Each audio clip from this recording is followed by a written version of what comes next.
na kundi kubwa la wana wa Israeli. Wakati anapanda mlima Sinai kuchukua amri 10 za Mungu kwenye mbao 2 za mawe, Musa alimwacha Haruni na wana wa Israeli. Musa siku 40 juu ya mlima. Ilikuwa 30, baadaye zikaongezwa 10. Wakiwa pale, kuna mtu anaitwa Musa Samili. Yeye alibadili upepo kwa kuwashawishi watu kuto kumkubali Haruni.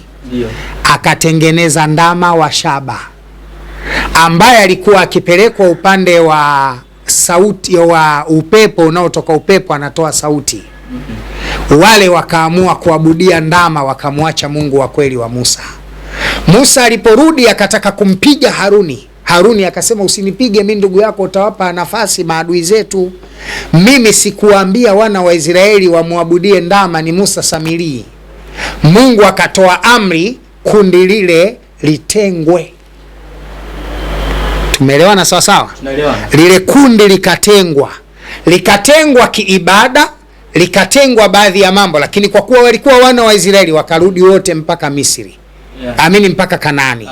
Walipokuwa wanakuja Kanaani, kabla ya kuingia katika mji wa Jerusalem, kabla ya kuingia Kanaani yenyewe, kabla hawajaingia, Nabii Musa alitengeneza timu ya watu 24 kwenda kufanya ujasusi, kujua hali ya nchi ilivyo kijeshi na kisiasa.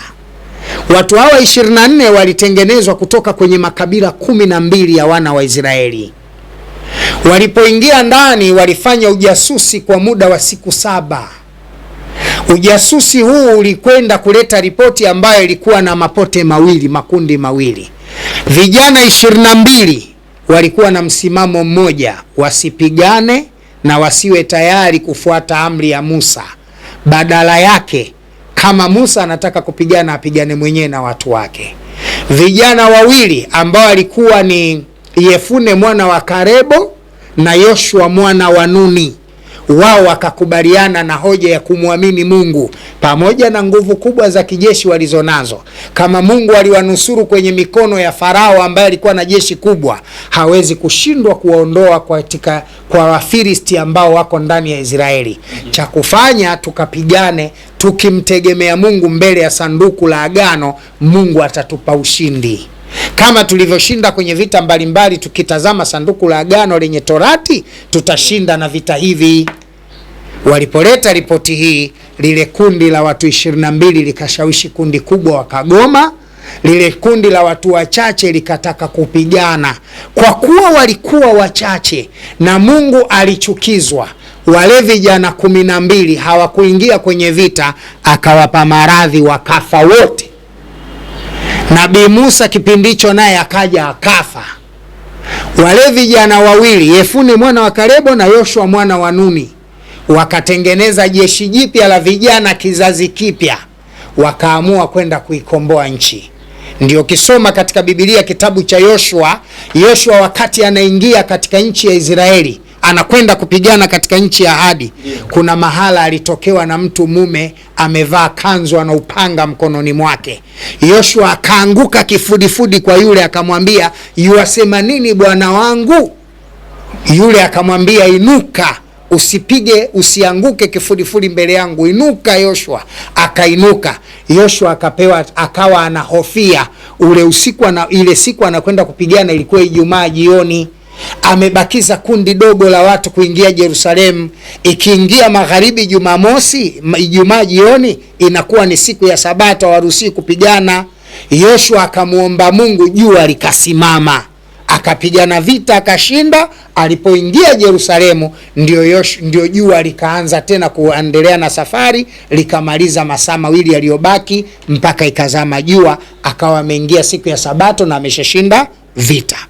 Sasa kile kizazi kile kilichokuwa kimegoma, kile kizazi kilichokataa, wale wafuasi wao walioendelea kukataa kipindi kile cha Musa na Yoshua mpaka anaingia ndani, wale kundi waliotengwa katika kipindi chote, ambao unaweza ukawaona, ili kundi unaweza ukaliona kwenye Yeremia 31 kwa wasomaji wa Biblia. Angalia, siku zinakuja, asema Bwana, nitakapofanya agano jipya na nyumba ya Israeli na nyumba ya Yuda. Nyumba ya Israeli na nyumba ya Yuda. Kwani Yuda si Mwisraeli? Kwa nini iwe nyumba ya Israeli? Mungu anafanya agano na nyumba ya Israeli na nyumba ya Yuda. Kwa nini? Ni kama makundi mawili. Yes, kwa sababu wakati wote mpaka Suleimani anakuja duniani, Waisraeli walikuwa makundi mawili. Wanaomwamini Mungu na wasiomwamini Mungu walikuwa wanakwenda hivyo. Ndio maana viongozi wa Israeli kuna Mafarisayo na Masadukayo. Mafarisayo ni wale wanaosimama Torati juu ya kumwamini Mungu. Masadukayo ni wale wasioamini Mungu wala kiama. Hili kundi la Masadukayo katika ujasusi ndio kundi lile la watu waliokwenda against na Yefune mwana wa Kalebo na yule Yoshua mwana wa Nuni. Hili ndio kundi lilokuja kuzalisha Mossad. Hawa ni adui wa Uislamu mpaka kiyama. Kundi hili sasa, hili liko tayari kila mahala alipo Muislamu mwenye msimamo habaki hai. Hawa ndio wanaochora raketi ya maamuzi ya dunia, nani atawale wapi. Hawa ukitoa shingo kupingana nao, kifo halali yako. Au atakupa muda kidogo akiamini, ukiondoka watamweka mtu anayemtaka wao. Kwa sababu Marekani ana njia mbili za utawala, Magharibi ana njia mbili za utawala.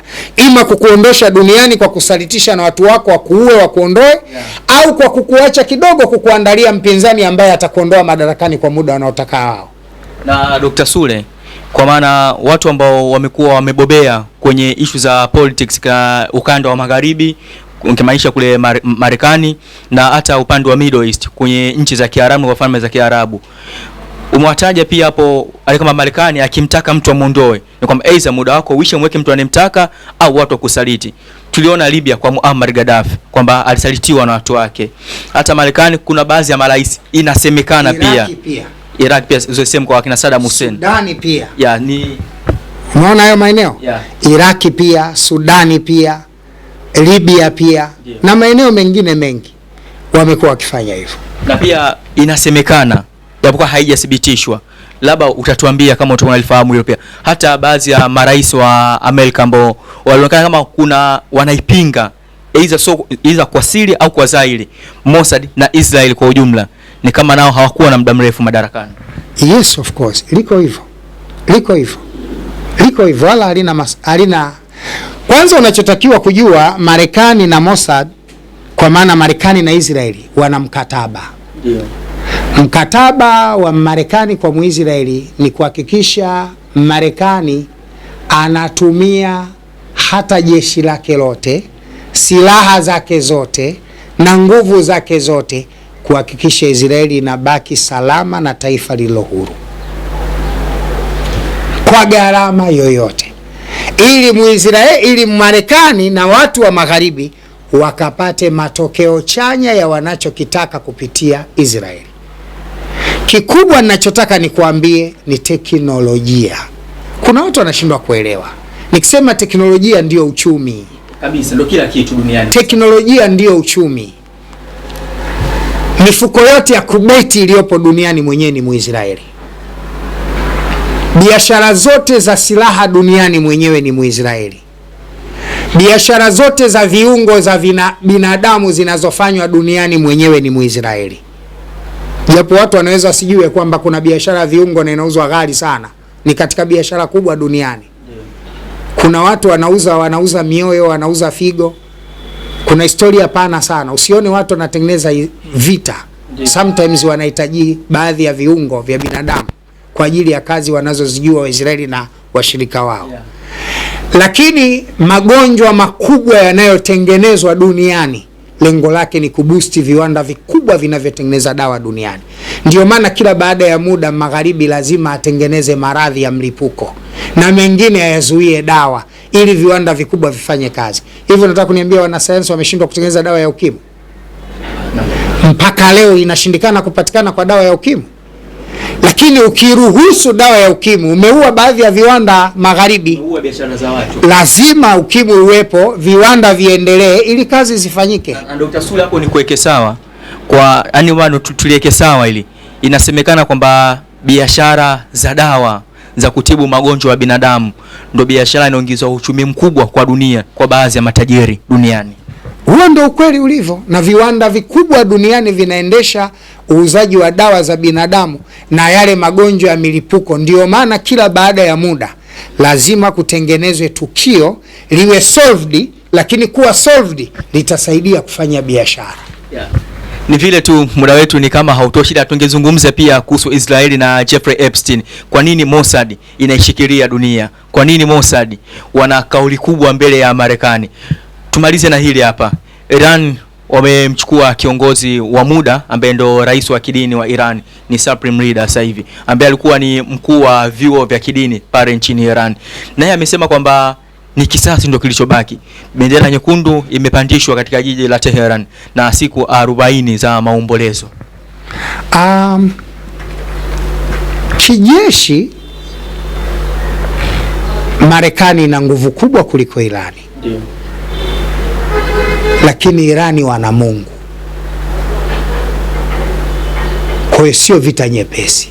Haitakuwa nyepesi. Haitakuwa nyepesi. Hata kama Marekani atashinda, lakini atashinda naye amepoteza jambo kubwa. Lakini sio tu atawapoteza wa Marekani, atawapoteza washirika wake wengi, kwa sababu kuna mahala pakifika Marekani akiendelea kufanya anayoyafanya, Muirani atalipiza kila kwenye haki ya kila mahala kwenye mali ya Kimarekani, Muirani atadili napo. Sasa inapofikia mahali Marekani Muirani analazimika kutafuta kila kwenye mali ya Marekani alipize kisasi, kuna wanafiki wengi wataingia kwenye tatizo. Nchi nyingi za Kiarabu zitaingia kwenye matatizo.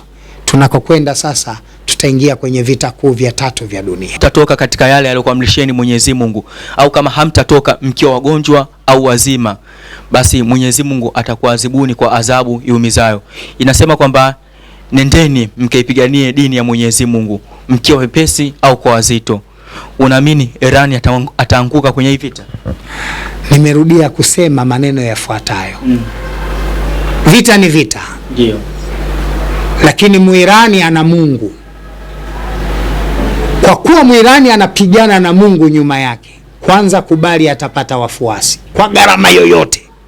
Upo wakati atapata wafuasi, kwa sababu inapokuwa vita vya tauhidi, vita vya jihadi, inapofika mahala tu vita vya jihadi havihitaji mwaliko.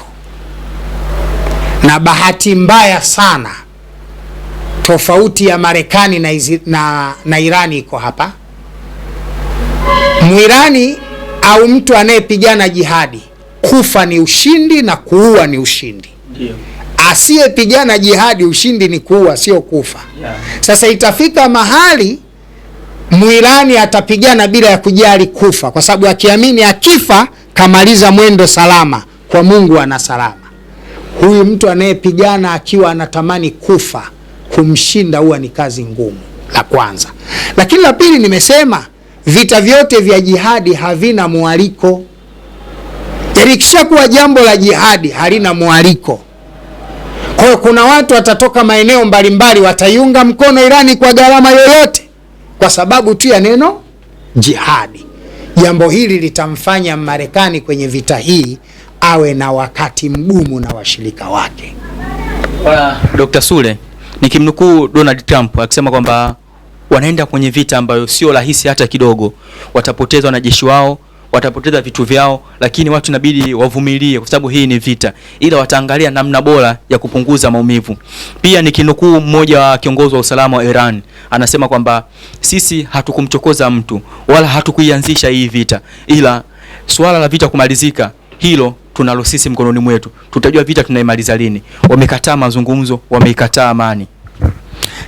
Kwa kawaida pale hapahitajiki amani. Yeah. Kwa sababu kiukweli ni kwamba Marekani na Israeli ni wachokozi dhidi ya Irani. Yeah. Kwa sababu Kwanza kulikuwa na mazungumzo yakiendelea. Mazungumzo ya amani yakiendelea, Marekani anaivamia Irani na kwenda kuua viongozi wake. Hii ni kuonyesha kwamba Marekani amefanya kibri dhidi ya Irani kwa kulidharau taifa dogo ambalo anaamini haliwezi kuwafanya chochote, kwamba teknolojia yao ya kijeshi ni ndogo, wanaweza kuwafanya wanachotaka. Lakini walichosahau wa Marekani, unapoanzisha jihadi unaanzisha ugomvi wa kupigana na mtu usiyemfahamu. Kwa yale yaliyokuwa yanawasumbua kwa miaka kadhaa nyuma, Marekani ameenda kuyaanza moja. Atarajie kupata upinzani na hatari kutoka kila kona ya dunia. Marekani hatoishi kwa amani. Bwana, tumemaliza hapo na Iran, umeongea kwa upana sana.